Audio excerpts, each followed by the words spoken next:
A grocery store could put milk right by the front door. Nobody would complain. Everybody would be grateful. Instead, almost every supermarket on Earth forces you to walk past cereal, bread, snacks, and 100 other things you didn't come for, just to reach a carton of milk that should have taken you 5 seconds to grab. That's not bad design. That's the most quietly profitable decision in the entire store. Most people think it's about freshness. Keep the dairy cooler in the back, away from the door, so it stays cold when people come in and out. It sounds reasonable. It's also almost completely wrong. Refrigeration technology solved that problem decades ago. A store could chill milk 2 feet from the entrance, and it would stay just as cold. So if temperature isn't the real reason, what is? The real reason is that milk is one of the few things nearly every household needs every single week. It's what retailers call a destination item. You don't need to be convinced to buy it. You already decided before you left your house. Which means, from a business standpoint, milk isn't the product they're trying to sell you. It's the bait. Think about the layout of the last supermarket you walked into. The essentials, milk, eggs, bread, are almost never near the entrance. They're scattered along the outer edges, forcing you to walk the full perimeter of the store. And that walk is not accidental. Every single aisle you pass on the way is filled with items you never planned to buy. This is where the psychology gets interesting. Researchers who study consumer behavior have long pointed to something called the mere exposure effect. The more times you see something, the more familiar it feels. And the more familiar something feels, the more likely you are to trust it and reach for it. A store doesn't need you to want a bag of chips when you walk in. It just needs you to see it. Twice. 3 times. From different angles. By the time you reach the checkout line, your cart has quietly grown far beyond your grocery list. Costco built an entire business model out of this same idea, just turned up to an extreme. Notice how the essentials, the milk, the eggs, the toilet paper, are almost always placed at the very back corners of the warehouse. Costco isn't hiding them by accident. They know that a member who came in for milk will walk past electronics, seasonal furniture, and a food court on the way there. That long walk isn't wasted time. It's the entire strategy. But here's the twist most people never think about. This isn't really about tricking you.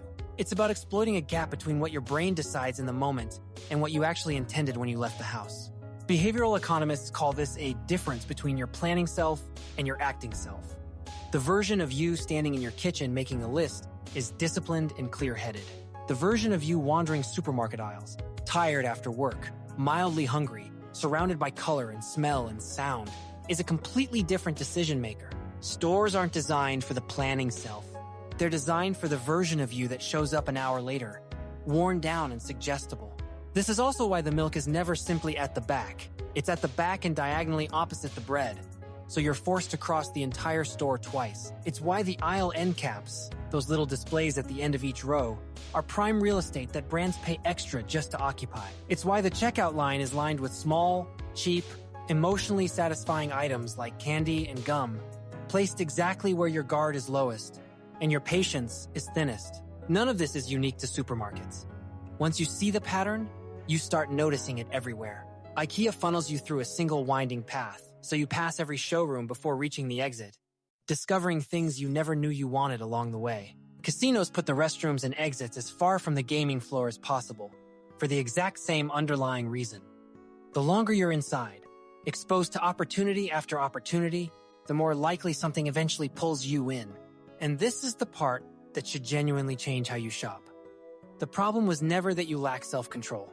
The problem is that almost every retail environment you enter was engineered by people who spent years studying exactly how your attention and habits work, long before you ever walked through the door. You're not losing a fair fight. You're playing a game where the other side wrote the rules, tested them on millions of people, and refined them for decades. Once you understand this, something shifts. You stop blaming yourself for walking out with $40 of items you didn't plan to buy, and you start recognizing the architecture that made it happen. That single realization is more valuable than any budgeting app or spending tracker, because it targets the actual cause instead of the symptom. You can't out-discipline a system built by people whose entire job is to be one step ahead of your discipline. But you can learn to see the system, and once you see it, it starts to lose its power over you.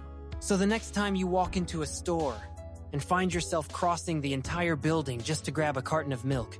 Notice it. Notice the path they've built for you.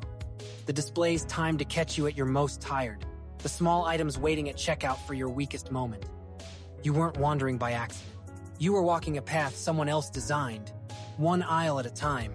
If this changed the way you'll look at your next grocery run, you already know what to do with that feeling. And if you've ever caught yourself leaving a store with far more than you came for, tell us about it. What's the one item you always seem to accidentally buy?